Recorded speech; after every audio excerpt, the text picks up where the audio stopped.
Sur Africa 24, l'African Union Journal vous est présenté par Afreximbank.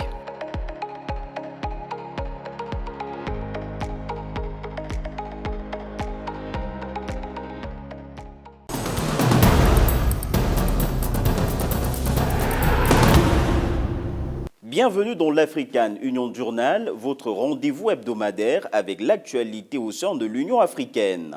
Dans cette nouvelle édition, nous faisons le point sur l'état actuel de la ratification du protocole de l'Union africaine concernant la libre circulation des personnes ainsi que sur les défis à relever dans les différentes sous-régions.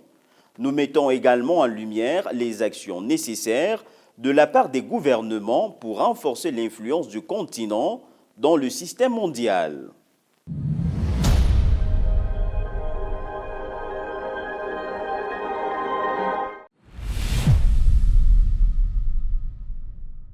L'Union africaine exhorte les États membres à ratifier le protocole africain sur la libre circulation des personnes. Signé en 2018, le protocole a été envisagé pour aider à la mise en œuvre réussie de l'accord sur la zone de libre-échange continentale africaine, la ZLECAf. Cependant, à ce jour, très peu de pays l'ont signé et ratifié.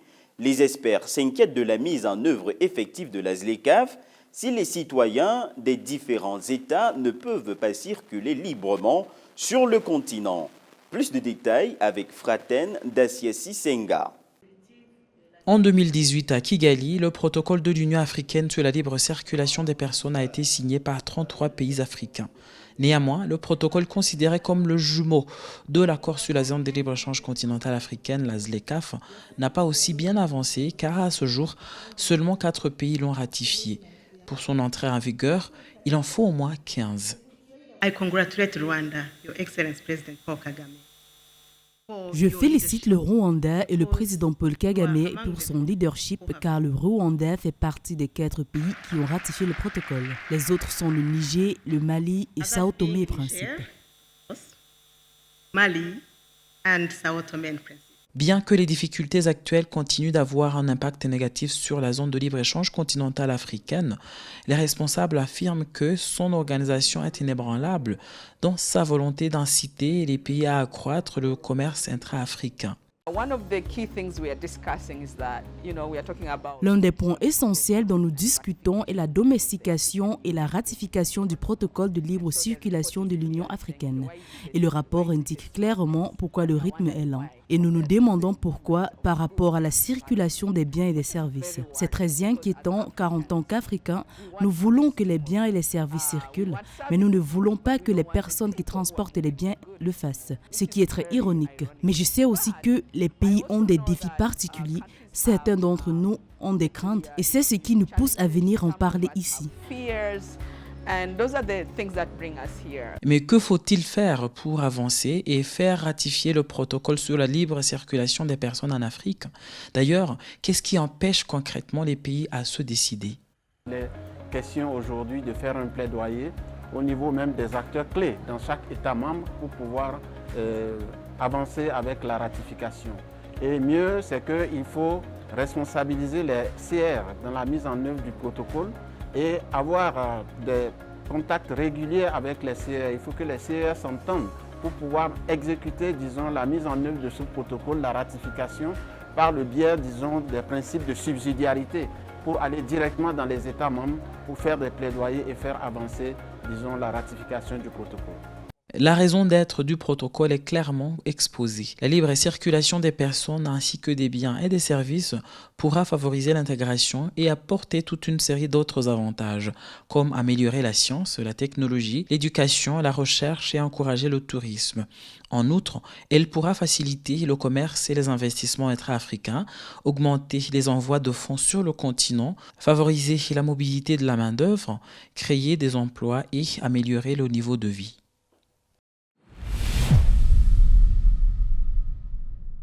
En Afrique, l'entrée sans visa reste un indicateur clé de l'intégration transfrontalière.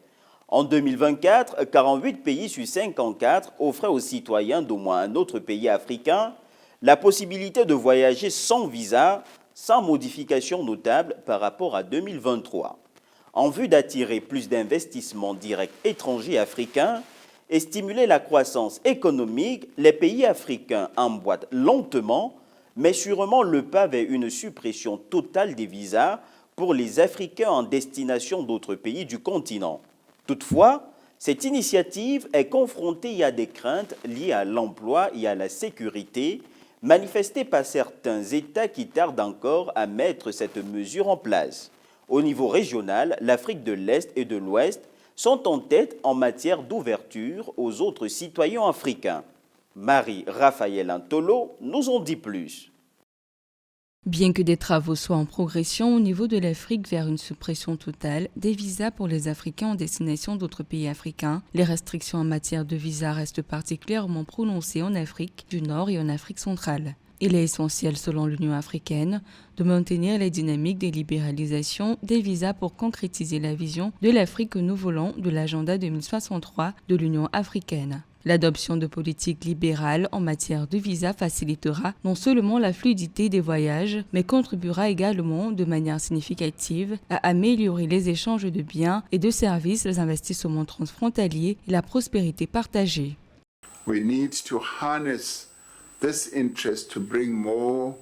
Nous devons renforcer cet intérêt afin d'attirer davantage de touristes dans nos provinces et dans d'autres pays, voire sur l'ensemble du continent et dans le monde entier. Nous sommes encouragés par le travail entrepris au KwaZulu-Natal pour renforcer le tourisme et les infrastructures existantes. Selon la Banque africaine de développement, l'Afrique compte plusieurs pays qui ont supprimé les visas pour les citoyens de tous les pays africains, notamment le Rwanda, le Bénin, la Gambie, le Seychelles, la Zambie, le Ghana ou encore l'Afrique du Sud. L'institution africaine indique que dans 28% de tous les scénarios de voyage intra-africain, les citoyens africains n'ont pas besoin de visa. Cependant, un visa est toujours nécessaire dans 46% des scénarios de voyage sur le continent en baisse par rapport aux 47% de 2022 et aux 55% de 2016.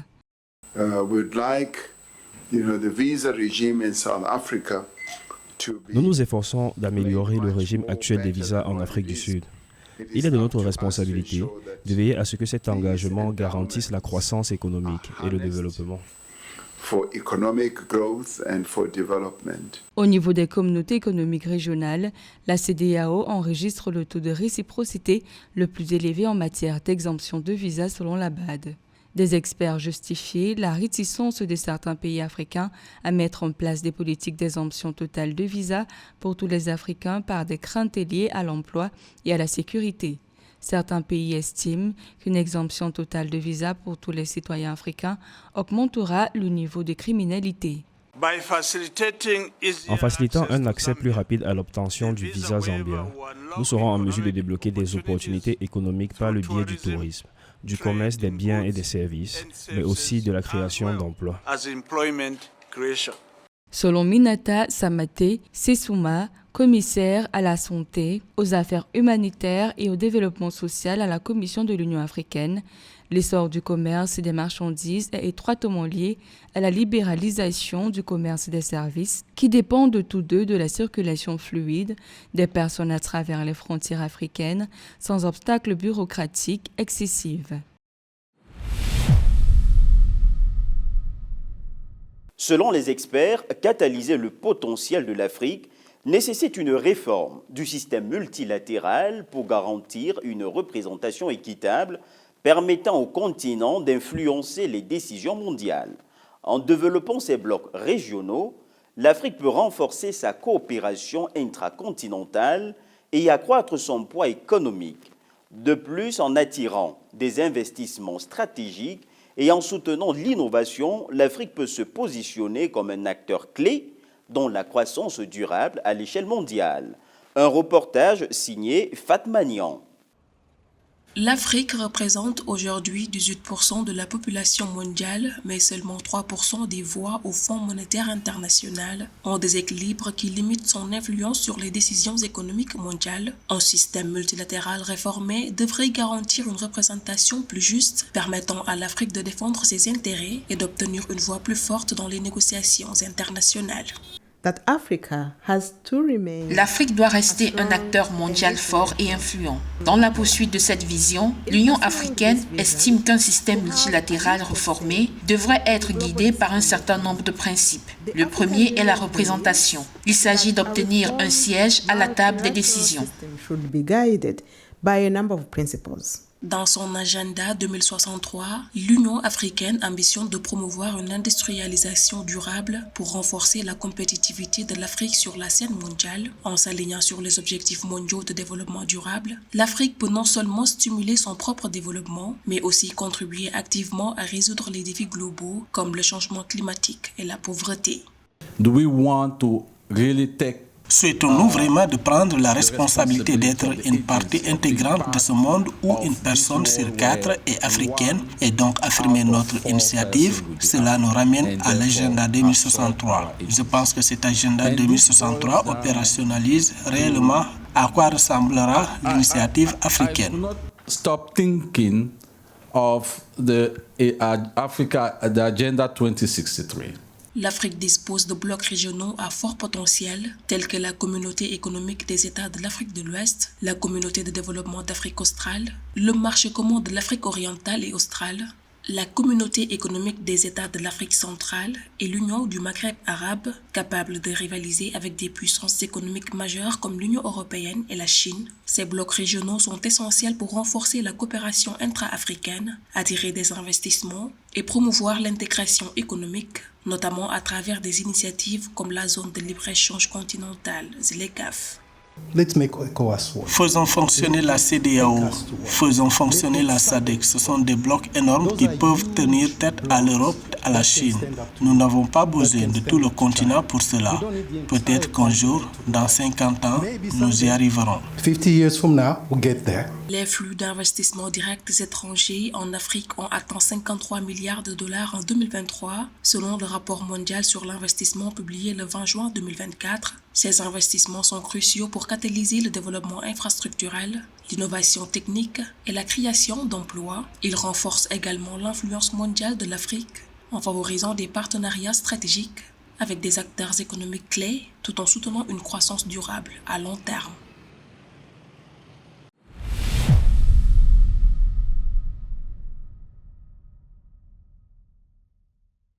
À présent, l'actualité au sein des régions de l'Union africaine. Création imminente d'une force militaire unifiée de 5000 hommes dans le cadre de l'Alliance des États du Sahel. Présidence de la Banque africaine de développement, Dr Samuel Maïbo, approuvé par la communauté de développement de l'Afrique australe. Et enfin, Marocanité du Sahara, le Parlement de la CEMAC réitère son soutien au Maroc.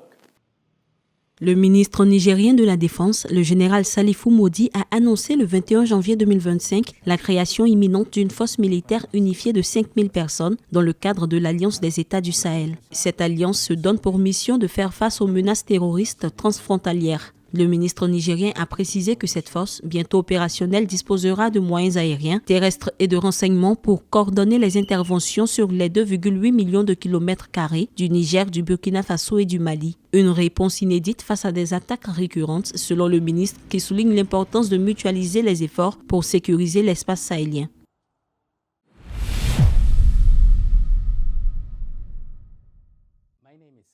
En Zambie, le docteur Samuel Maïbo, candidat à la présidence de la Banque africaine de développement, se positionne comme un leader pour la transformation économique du continent. Au-delà de ses 30 années d'expérience, le candidat jouit du soutien officiel de la communauté de développement de l'Afrique australe. Vice-président de la Banque mondiale, il a mobilisé 93 milliards de dollars pour l'Association internationale de développement et possède une expertise reconnue en financement de projets, inclusion financière et développement économique. Sa stratégie pour la BAD met l'accent sur l'accès au financement pour des secteurs clés tels que l'agriculture, les énergies renouvelables et les technologies numériques, tout en favorisant des partenariats publics-privés pour soutenir une croissance durable et inclusive. À noter que la BAD procédera à l'élection du nouveau président au cours de ses assemblées annuelles prévues les 25 et 26 mai 2025.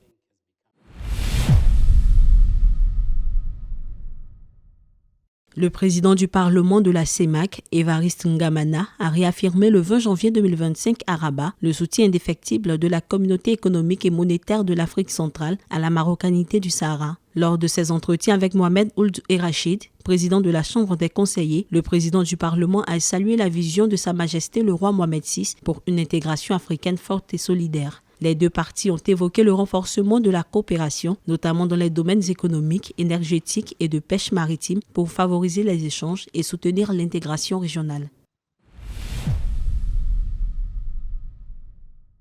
Le président angolais João Lourenço a été reçu le 16 janvier 2025 par son homologue français Emmanuel Macron pour une journée axée sur la coopération bilatérale et les dossiers régionaux. Cette rencontre avec le chef de l'État français reflète une volonté commune de renforcer les liens entre l'Angola et la France tout en répondant aux défis régionaux et internationaux. Le développement de cette information avec Samantha Saberou Saboubanga. La visite d'État effectuée par le président angolais João Lourenço à Paris en France les 16 et 17 janvier 2025 a été axée sur la coopération économique et les enjeux géopolitiques. Cette rencontre avec le chef de l'État Emmanuel Macron a marqué un nouveau chapitre dans les relations bilatérales franco-angolaises. Plus de 430 millions d'euros de contrats et d'investissements ont été signés entre les deux parties. Nous avons abordé des sujets d'une grande importance dans lesquels il a été possible d'établir une série d'engagements dont certains se reflètent déjà dans les instruments juridiques importants que nous avons signés cet après-midi et dont la mise en œuvre contribuera à dynamiser notre coopération dans les domaines les plus variés, notamment l'agriculture, la santé, le sport, la sécurité intérieure, l'environnement, l'enseignement supérieur, entre autres. La France est le principal investisseur en Angola avec 18 milliards d'euros d'investissement, principalement dans le secteur pétrolier. L'agriculture, autre pilier de cette coopération, a conduit à des accords sur l'irrigation et la reconstitution de la filière café. Outre ces aspects économiques, les questions de la francophonie et de culture occupent une place particulière selon l'Élysée, qui rappelle que l'Angola, pays lusophone, a rejoint l'Organisation internationale de la francophonie en 2023 en tant qu'observateur. Au total, ce sont plus de 430 millions d'euros de contrats et d'investissements qui sont signés, concrétisés dans le cadre de cette visite d'État. Et nous voulons aller plus loin encore dans le domaine de l'agriculture, des infrastructures ou des minerais critiques.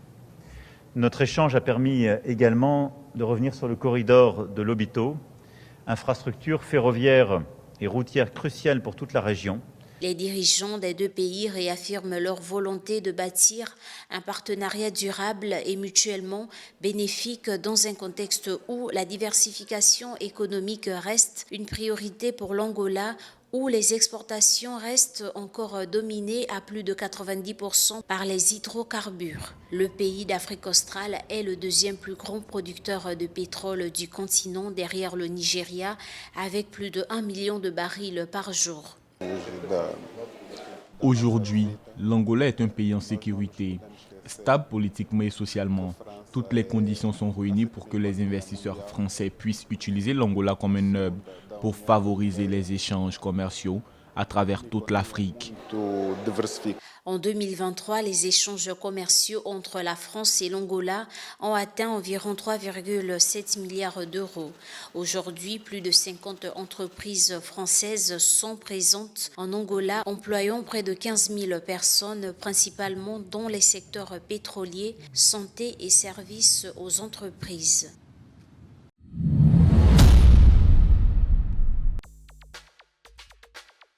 L'Éthiopie va accueillir du 15 au 16 février 2025 la 38e session ordinaire de l'Assemblée de l'Union africaine. La Confédération des chefs d'État et de gouvernement, organe suprême de prise de décision de l'Union africaine, sera précédée par la 46e session ordinaire du Conseil exécutif de l'Union africaine du 12 au 13 février 2025. Le sommet de l'Union africaine de février 2025 permettra à l'institution panafricaine de se doter d'un nouveau vice-président et de nouveaux commissaires.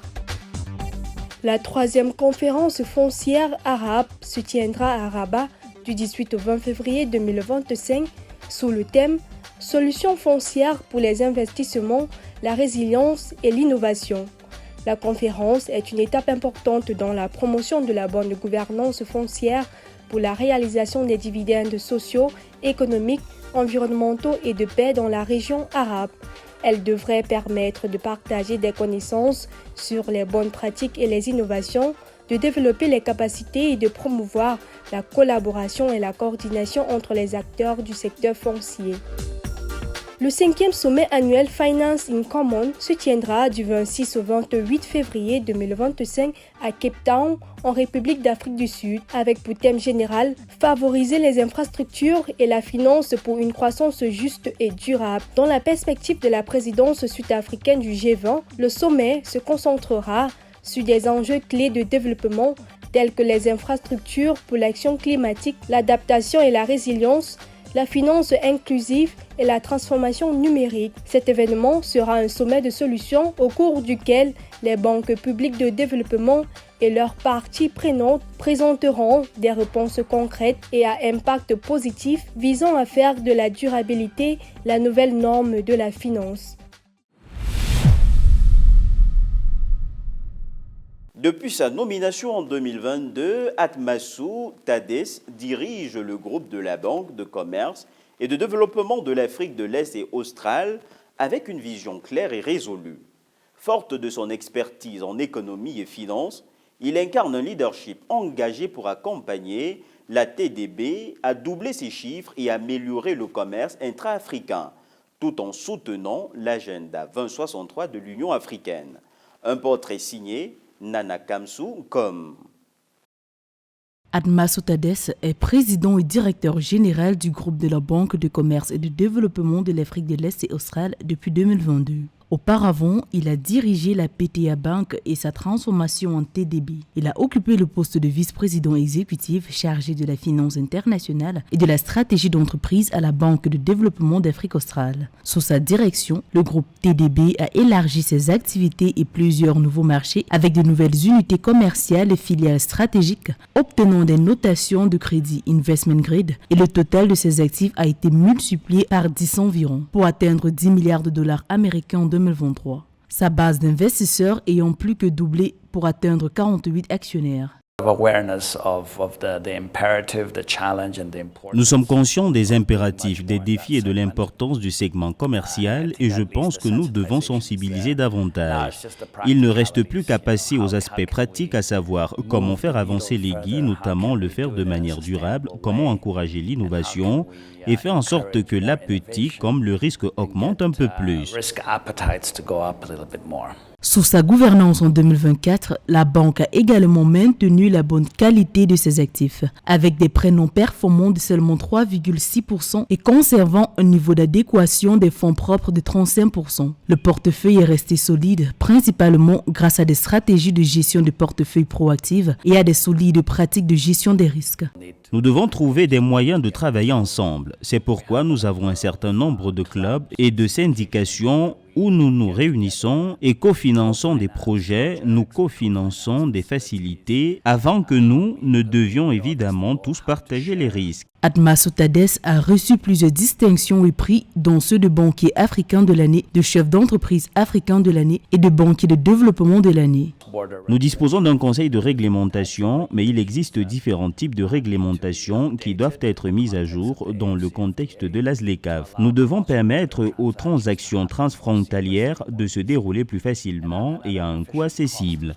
Depuis 2022, des progrès impressionnants ont été réalisés sous la direction d'Atmassou Tadesse qui ont permis au groupe de remporter plusieurs prix de distinction, notamment le prix du banquier africain de l'année, un cap qu'il compte bien maintenir ou améliorer davantage.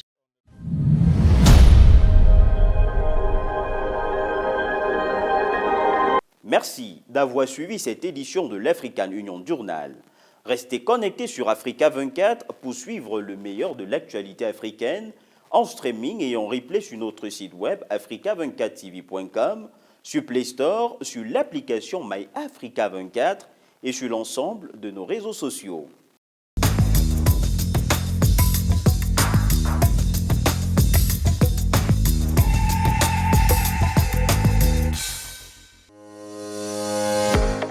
Sur Africa 24, l'African Union Journal vous est présenté par Afreximbank.